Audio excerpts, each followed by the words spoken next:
Ya, semoga fundamental dan transparansinya semakin meningkat ya. Menteri Keuangan Purbaya Yudisadewa meminta investor tidak khawatir terhadap kondisi ekonomi Indonesia, termasuk isu potensi pelebaran defisit APBN yang menjadi sorotan sejumlah lembaga pemeringkat internasional Moody's. Menteri Keuangan Purbaya mengaku tidak khawatir downgrade yang dapat diberikan lembaga pemeringkat mengingat tren ekonomi nasional yang terbukti naik pada kuartal keempat 2025. Purbaya juga sangat optimistis terhadap kondisi ekonomi nasional di mana pemerintah masih mampu menjaga stabilitas fiskal di tengah dinamika ekonomi global yang penuh tantangan. Menurut Purbaya, kekhawatiran berlebihan terhadap arus modal asing hanya muncul dari investor yang terlalu berhati-hati. Selama mereka lihat fondasi ekonomi kita membaik, apalagi turun kemarin bagus kan, naik ke atas kan, walaupun buat target saya sih, silahkan ekonomi kita sudah berbalik arah. Nggak ada alasan ketakutan kita nggak bisa bayar atau kita nggak mau bayar. Ada kekhawatiran rating downgrade nggak Pak?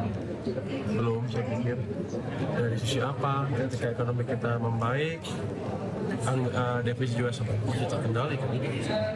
Selain negara-negara kita masih bagus, alasannya nggak terlalu kuat bisa kita bisa pelan-pelan akan ada prospek upgrade dan warga Pemirsa, Polda Metro Jaya akan minta keterangan ahli kasus dugaan penistaan agama yang menjerat komika Panji Pragiwaksono. Polisi telah periksa 27 orang saksi.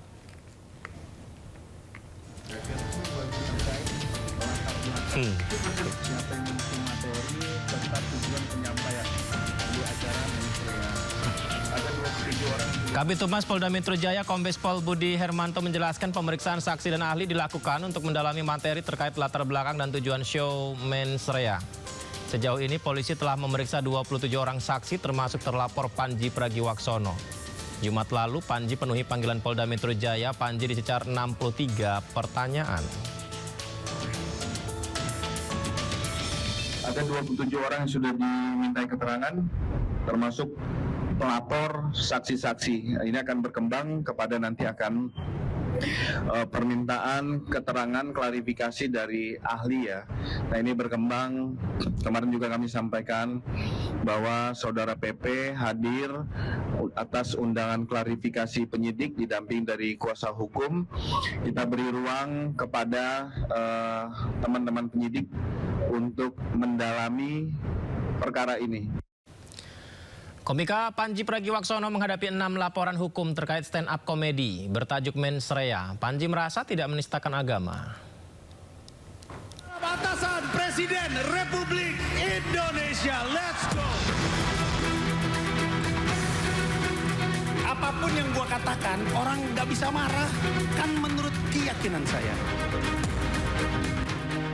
Tayangan stand-up komedi bertajuk Mens Rea milik Panji Pragiwaksono berbuntut panjang. Kini Panji harus menghadapi 6 laporan hukum terkait materi stand-up komedi tersebut. 6 laporan terdiri dari 5 laporan polisi dan 1 aduan masyarakat yang ditangani Polda Metro Jaya. Identitas para pelapor yang dibeberkan Polda Metro Jaya antara lain Angkatan Muda Nahdlatul Ulama dan Aliansi Muda Muhammadiyah Pemuka Agama dari Front Pembela Islam Novel Bamukmin, Majelis Pesantren Salafiyah Banten, serta warga lainnya yang salah satunya merupakan aduan masyarakat.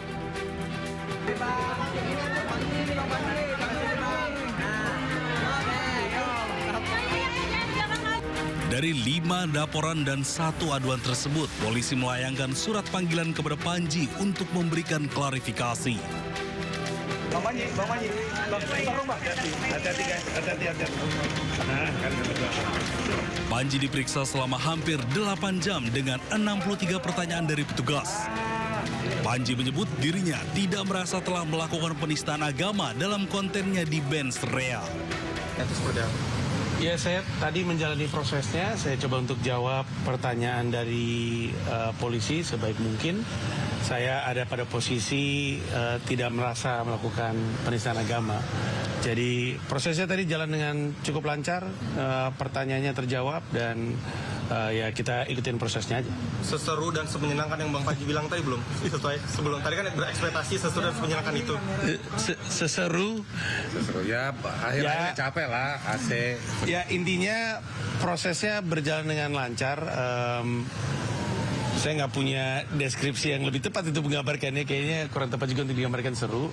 Pokoknya saya ikutin aja prosesnya dari awal sampai akhir. Sempat tadi break sebentar untuk ibadah, tapi sisanya berjalan dengan lancar. Sebelumnya, usai dilaporkan beberapa pihak terkait kontennya di Mensrea, Panji mendatangi kantor MUI untuk bersilaturahmi dan berdialog mengenai tayangan Mensrea. Panji yakin karyanya hanya untuk hiburan dan akan berakhir baik. Dari Jakarta, Tim Liputan iNews melaporkan. Presiden menegaskan bahwa evaluasi terhadap TNI Polri dilakukan sebagai upaya memperkuat instansi pertahanan dan keamanan negara. Evaluasi mencakup penguatan, persatuan, dan komitmen mengedepankan kepentingan bangsa, negara, dan masyarakat.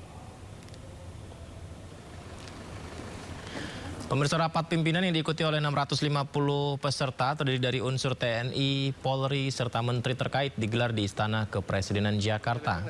Presiden menilai selama 1 tahun terakhir TNI Polri banyak menjalankan tugas di luar fungsi pokoknya. Namun hal itu justru menjadi bukti peran TNI dan Polri sebagai tentara rakyat dan polisi rakyat yang hadir langsung membantu masyarakat. Presiden berharap melalui evaluasi berkelanjutan TNI Polri dapat terus meningkatkan profesionalisme serta menjaga kepercayaan publik menjalankan tugasnya.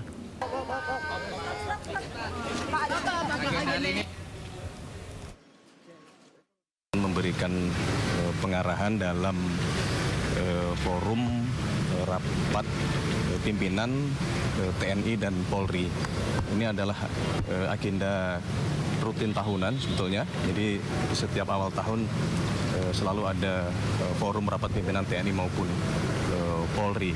Dan hari ini alhamdulillah Pak Presiden dapat memberikan pengarahan dan kebetulan mengundang para pimpinan TNI dan Polri untuk mendapatkan pengarahan di Istana Merdeka Jakarta.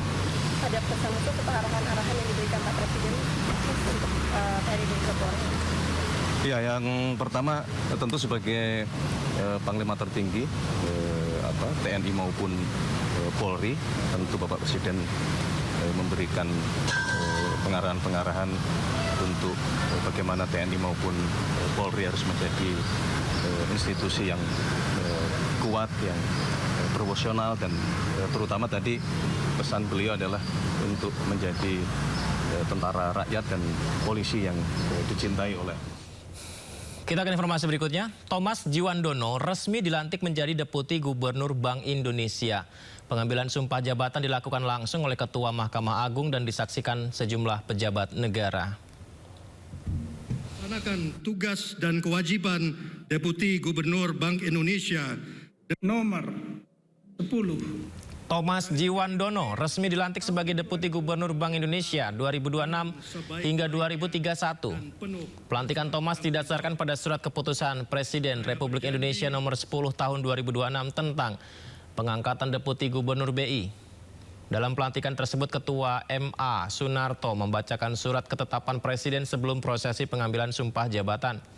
Dalam sumpahnya, Thomas menyatakan kesediaan untuk tidak menjanjikan atau memberikan sesuatu kepada siapapun, serta tidak menerima imbalan dalam bentuk apapun dalam menjalankan tugasnya.